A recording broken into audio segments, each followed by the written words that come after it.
Premier rendez-vous de l'actualité dans cette matinale. Bienvenue, bonjour à toutes et à tous. Le Premier ministre Patrick Achi a procédé hier à l'inauguration du nouvel hôpital général de Méagui, bâti sur 5 hectares avec une capacité d'accueil de 110 lits. Selon le Premier ministre, ce nouvel hôpital, qui a coûté 24,6 milliards de francs CFA, en plus des habitants de Méagui, premier bénéficiaire, offrira des soins à toute la région de la Nawa. Patrick Achi a rappelé que sur l'ensemble du territoire, des établissements sanitaires ont été soit réhabilités, soit construits afin de permettre l'accès de tous aux soins primordiaux. À juste titre, le chef du gouvernement a inauguré hier, après Méagui, le nouveau centre hospitalier régional de San Pedro. Le nouveau CHR est construit sur une superficie de 8,1 hectare et occupe une surface totale de 11 500 mètres carrés avec une capacité de 110 lits. Il est équipé de matériel et d'un plateau technique de pointe. L'établissement regroupe 16 blocs incluant différents services.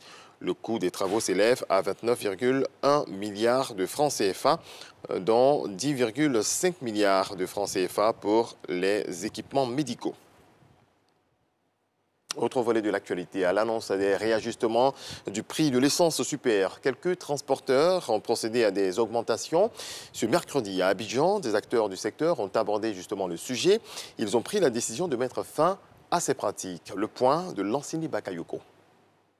Malgré les efforts consentis par le gouvernement au profit du secteur des transports, notamment par le maintien du prix du gasoil à 615 francs le litre à la pompe, quelques chauffeurs majoritairement des lignes de Benjerville et de Yopougon essaient de gonfler artificiellement les coûts. Des augmentations d'autant incompréhensibles que 99% des véhicules de transport roulent au gasoil, qui n'a pas été touché par le réajustement du 1er avril passé. Une surenchère inacceptable. Le gouvernement a bien conscience, et à travers lui le ministère des Transports, que les transporteurs, les conducteurs, les transporteurs travaillent dans les meilleures conditions possibles. Et donc des dispositions sont prises dans ce sens-là. Mais également faire en sorte que le pouvoir d'achat des populations soit préservé. Cette volonté de préservation du pouvoir d'achat des populations a nécessité le déblocage de plus de 120 milliards de francs CFA. Un sacrifice que le transporteur devrait renoncer à minimiser.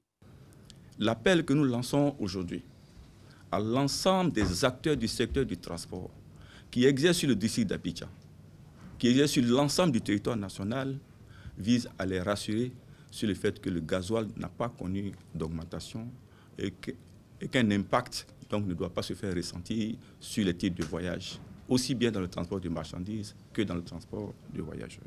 Les ligues des consommateurs déplorent également l'incivisme des transporteurs qui, au mépris du contexte économique et des cadres de concertation existants, ont procédé à ces augmentations en catimini. À partir d'aujourd'hui, si vous constatez sur une ligne qu'il y a un chauffeur qui procède à une augmentation, ça ne doit pas faire l'objet des palabres. Vous allez nous saisir. Et nous, à notre niveau, nous allons saisir les responsables pour que nous intervenions sur cette ligne-là et ramener ceux qui procèdent à des augmentations, les ramener à la raison. Une grande rencontre est prévue ce jeudi au siège du Haut Conseil des transporteurs. 2 messages majeurs à passer. Primo, expliquer la conjoncture mondiale et la pression sur le marché des hydrocarbures. Secondo, marteler à la profession que toute augmentation de coûts des transports est frappée d'illégitimité et donc interdite.